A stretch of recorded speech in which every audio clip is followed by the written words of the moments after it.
Tout le monde a adoré Jennifer Aniston, qui a joué le rôle de Rachel Green depuis les premiers regards sur la populaire émission de télévision Friends. Cependant, peu de gens savent qu'elle a été secrètement aux prises avec une histoire tragique toutes ces années.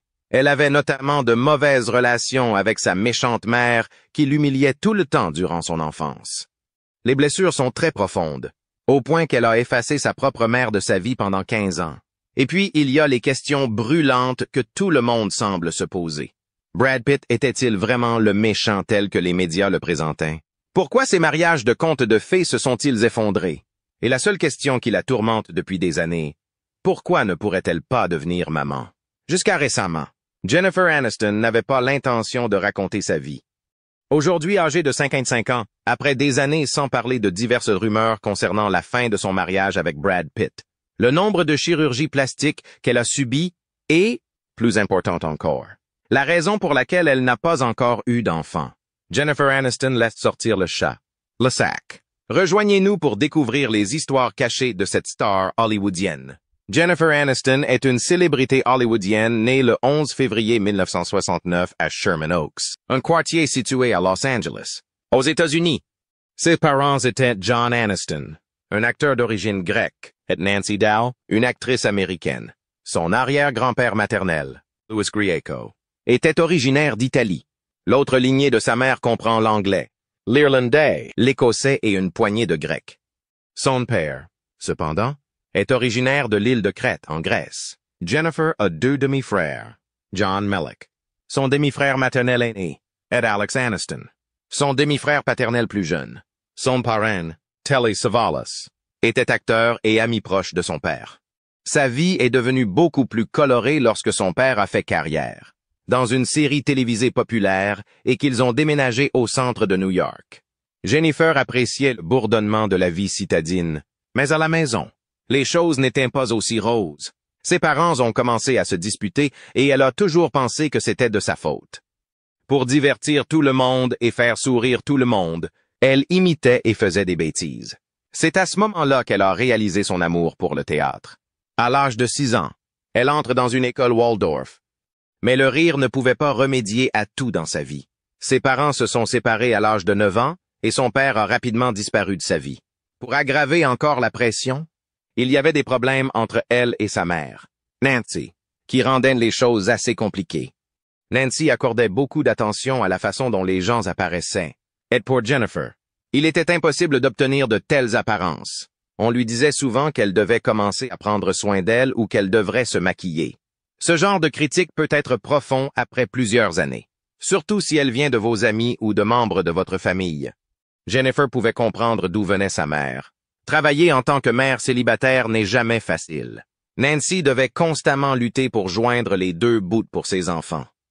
D'une certaine manière, Jennifer a dû accepter le fait que les mots durs prononcés à propos de sa silhouette étaient prononcés par amour.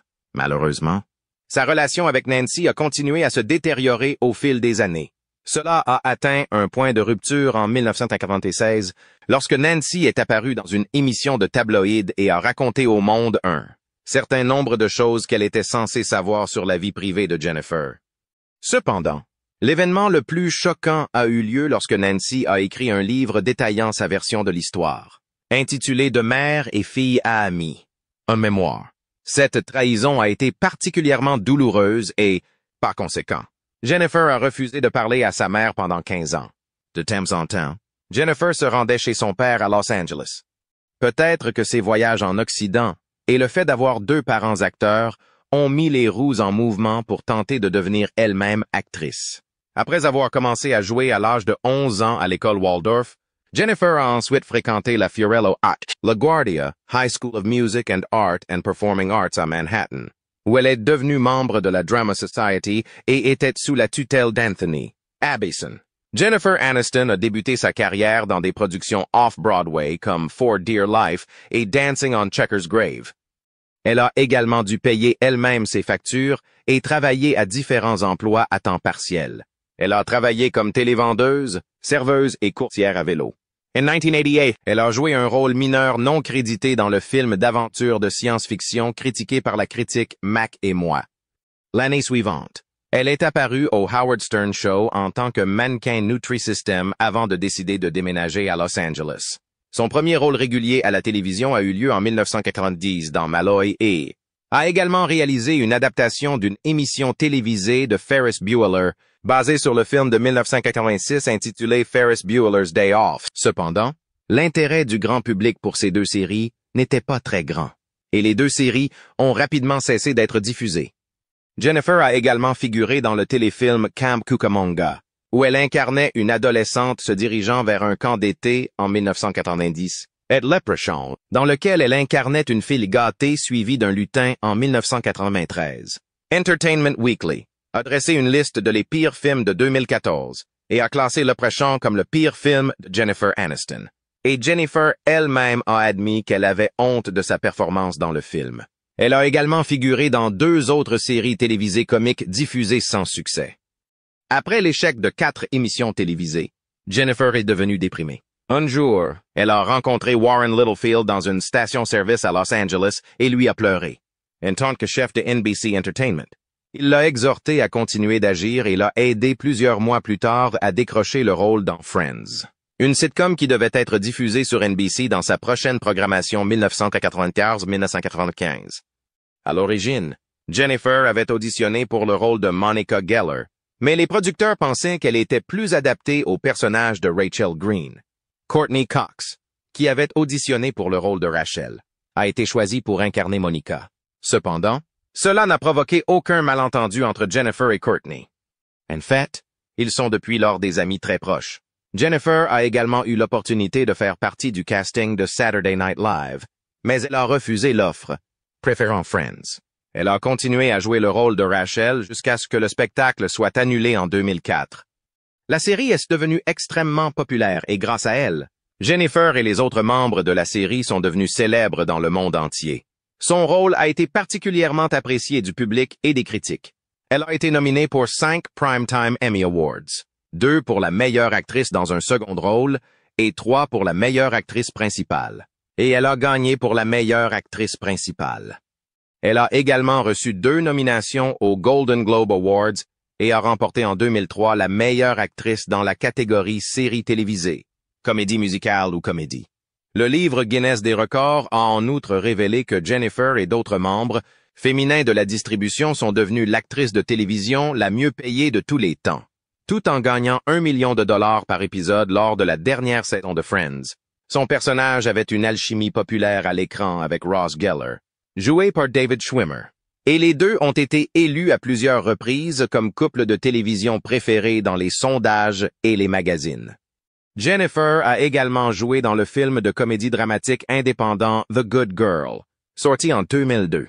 Il a été bien accueilli dans une diffusion théâtrale limitée et a rapporté plus de $14 millions en Amérique du Nord. Son plus grand succès commercial dans l'industrie cinématographique peut être considéré comme la comédie Bruce Tout-Puissante, sortie en 2003.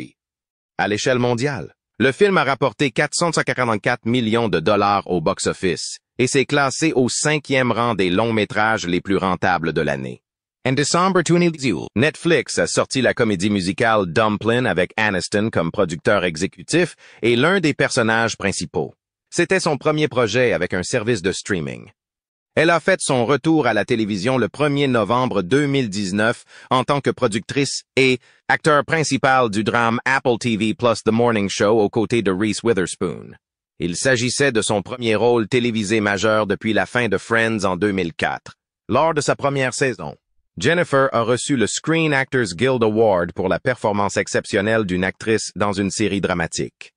Elle a également remporté une nomination aux Primetime Emmy Awards dans la catégorie Meilleure actrice principale dans une série dramatique, ainsi que 2 nominations aux Golden Globe Awards dans la catégorie Meilleure actrice dans une série télévisée dramatique et dans la meilleure série télévisée dramatique en tant que productrice. Jennifer a retrouvé ses amis et camarades de casting pour une émission spéciale, non scénarisée de HBO Max intitulée Friends The Reunion qui a eu lieu en mai 2021. Cette émission spéciale lui a valu une nomination pour le Primetime Emmy Award for Outstanding Variety Special pré-enregistré dans la catégorie production. La vie personnelle de Jennifer a évolué presque aussi rapidement que sa carrière. En 1998, ses agents lui ont organisé un rendez-vous à l'aveugle avec Brad Pitt. Cette rencontre a été le début de ce qui est devenu l'une des relations entre célébrités les plus médiatisées de l'époque. Jennifer et Brad ne s'étaient croisés qu'une seule fois avant ce blind date, au début des années 90. Mais cette fois-ci, des étincelles ont volé. Ils n'ont pas perdu de temps car ils savaient ce qu'ils voulaient. Mais ont attendu 1 an pour officialiser qu'ils étaient un objet. Ils ont fait leur première apparition en couple aux Emmy Awards en septembre 1999. Quelques mois plus tard, ils ont été photographiés en train de s'éclater lors d'un concert de Sting, moment où le monde a découvert pour la première fois la bague de fiançailles au doigt de Jennifer. Dans toutes ses interviews, Brad ne tarissait pas d'éloges sur Jennifer, affirmant qu'elle était la femme de ses rêves. Il était sûr qu'ils étaient destinés l'un à l'autre, et bientôt ils se sont transformés en l'un des couples les plus adorés et les plus remarquables d'Hollywood. Ils se sont mariés le 9 juillet 2000, en 2002. Ils ont annoncé leur nouveau niveau de partenariat et ont créé Plan B Entertainment avec Brad Gray en tant que producteur.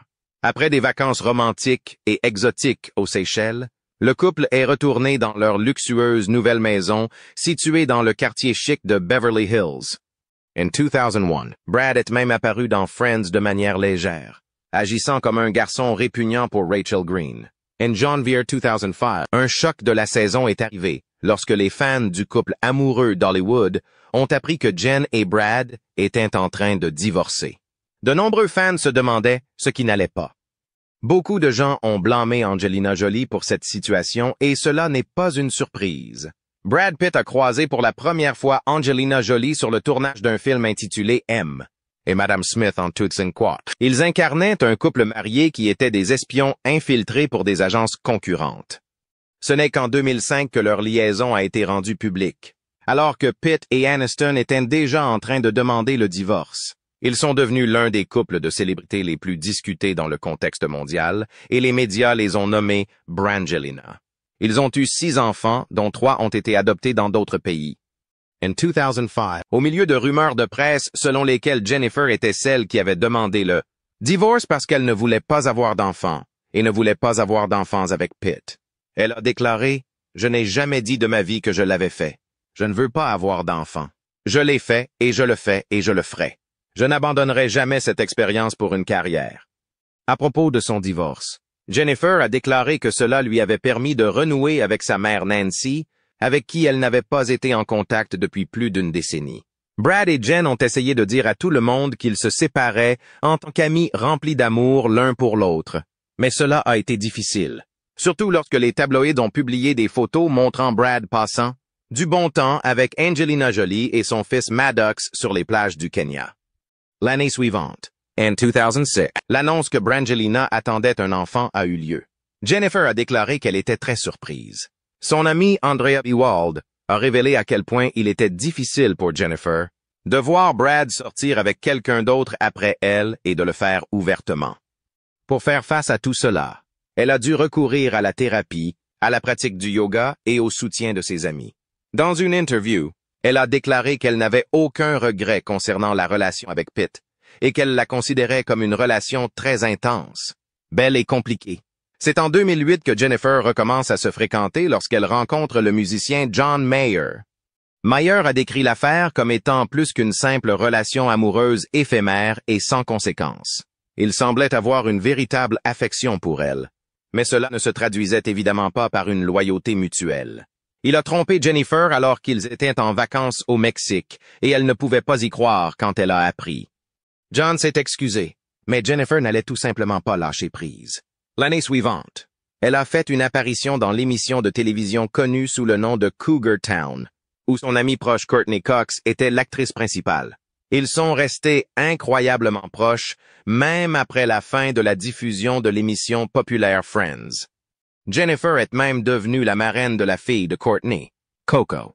Ils ont eu leur part dramatique de mariage brisé et d'ascension et de chute de carrière. Mais leur amitié perdure. Jennifer est tombée amoureuse une fois de plus, cette fois de Justin Theroux. Elle a commencé à sortir avec l'acteur, réalisateur et scénariste Justin Theroux en mai 2011. En janvier suivant, Ils ont acheté une maison dans le quartier de Bel Air à Los Angeles pour environ 22 millions de dollars et ont commencé à vivre ensemble. Ils se sont mariés le 10 août 2015, mais se sont séparés plus tard en 2017. Malheureusement, Jennifer n'a pas d'enfants à ce jour. Elle a écrit un article pour le HuffPost en juillet 2016 intitulé For the Record, dans lequel elle accusait les médias de faire de son corps un sujet de discussion et de spéculer sur sa grossesse ou non. Elle l'a dit. L'objectivation et l'examen minutieux auquel nous soumettons les femmes sont ridicules et plutôt effrayants. Actuellement, Jennifer Aniston n'a pas hésité à parler de ses efforts pour concevoir, affirmant l'avoir essayé dans la trentaine et la quarantaine. Dans une interview avec Allure en 2022, elle a révélé qu'elle avait tenté une FIV et d'autres mesures telles que la prise de thé chinois pour tomber enceinte. Cependant, elle n'a pas eu la chance d'atteindre son objectif. Jennifer a déclaré qu'on aurait dû lui dire de congeler ses ovules lorsqu'elle était encore jeune et qu'elle regrettait de ne plus pouvoir avoir d'enfants biologiques. Elle a également dû parler des ragots médiatiques et des fausses histoires sur son désir et sa capacité d'avoir des enfants, une préoccupation qui l'a profondément affectée. Elle a déclaré que le public avait essayé de la présenter comme une femme de carrière qui ne voulait pas d'enfants, ce qui lui donnait le sentiment de connaître les raisons de son divorce avec Brad Pitt et Justin Theroux. Cependant, aussi difficile que cela ait pu être, et malgré la controverse qui a entouré le sujet, Jennifer a insisté sur le fait qu'elle n'avait aucun regret et se sentait soulagée de ne plus avoir à se soucier de sa capacité à tomber enceinte. Elle a déclaré que son parcours était davantage axé sur ses luttes et qu'elle avait laissé ce chapitre de sa vie derrière elle. Si vous êtes un fan du cinéma et de la télévision, il est impossible que vous ne connaissiez pas la valeur nette de Jennifer Aniston, qui est assez stupéfiante. Et ce n'est pas du tout choquant quand on sait que Jennifer est une icône depuis plus de 25 ans grâce à la série Friends. Elle est actrice, productrice et porte-parole américaine et elle a accumulé sa valeur nette estimée à plus de 320 millions de dollars. À ce stade, quiconque suit l'actualité de la culture pop et du divertissement sait probablement que Jennifer Aniston est aujourd'hui l'une des plus grandes actrices comiques d'Hollywood. Elle continue de gagner plus de 20 millions de dollars chaque année grâce à des contrats d'acteurs et de parrainage. Elle est peut-être mieux connue pour sa performance dans Friends, mais a réussi à se bâtir une carrière cinématographique crédible au cours des 2 décennies. Aniston et ses homologues féminines, lors des épisodes de 2003 et 2004 de la série, ont reçu 1 million de dollars par épisode et sont restées depuis lors les actrices de télévision les mieux payées de tous les temps. Au cours de leurs négociations en 2000, les acteurs ont pu obtenir des points back-end qui leur permettraient de gagner des redevances chaque fois que la série était vendue en syndication. Avant cela, seuls 2 autres acteurs de la télévision détenaient des participations dans des émissions: Jerry Seinfeld et Bill Cosby. La série Friends, à l'heure où nous parlons, rapporte plus d'1 milliard de dollars par an grâce aux redevances de syndication et aux droits de diffusion en continu. Certaines années, on estime que chaque acteur pourrait gagner 1,10, soit 20 millions de dollars rien qu'en redevances. Pour leur rôle dans l'émission Apple TV The Morning Show, Jennifer et sa collègue Reese Witherspoon ont reçu $1, 25 millions par épisode. Elle a également accumulé une richesse importante en tant qu'ambassadrice de la marque L'Oréal, Smartwater, Emirates, I Love et Avene. Aujourd'hui, Jennifer gagne environ 10 millions de dollars par an grâce aux avenants. Récemment, Jennifer Aniston, 25 ans, a fait la une des journaux en révélant son point de vue sur les relations et le mariage. Elle a révélé que même si elle aimerait avoir une relation, elle n'avait aucun intérêt à se marier une 3e fois. Jennifer a eu des romances très publiques au fil des ans, notamment des mariages avec Brad Pitt et Justin Theroux et des relations avec Tate Donovan, Vince Vaughn et John Mayer. Lorsqu'on lui a demandé si elle se voyait se remarier, elle a répondu « Séduire, ne dites jamais jamais, mais je n'ai aucun intérêt ». Aniston a reconnu qu'être célibataire peut parfois être accablant et a exprimé son désir de soutien dans les moments difficiles. Elle a admis qu'il y a des moments où elle veut rentrer à la maison et avoir quelqu'un sur qui s'appuyer, déclarant « Ce serait merveilleux de rentrer à la maison et de tomber dans les bras de quelqu'un et de dire que ce fut une journée difficile ». Ces réflexions sur les relations et le mariage surviennent après des mariages très médiatisés avec Brad Pitt et Justin Theroux, qui se sont tous deux soldés par un divorce. L'ouverture d'Aniston sur sa vie personnelle et la complexité de ses relations trouvent un écho chez beaucoup, ajoutant de la profondeur à son image publique d'individu prospère et résilient. Sa volonté de discuter franchement de ces aspects offre une compréhension plus nuancée de sa vie au-delà de ses réalisations professionnelles. Ses réflexions franches ont également souligné l'impact du mariage tendu de ses parents sur ses relations. Elle a partagé que le fait d'être témoin de leurs difficultés la faisait craindre de compromettre ses besoins et ses désirs dans une relation. Cela fait de trouver un équilibre dans ses relations un défi permanent pour elle.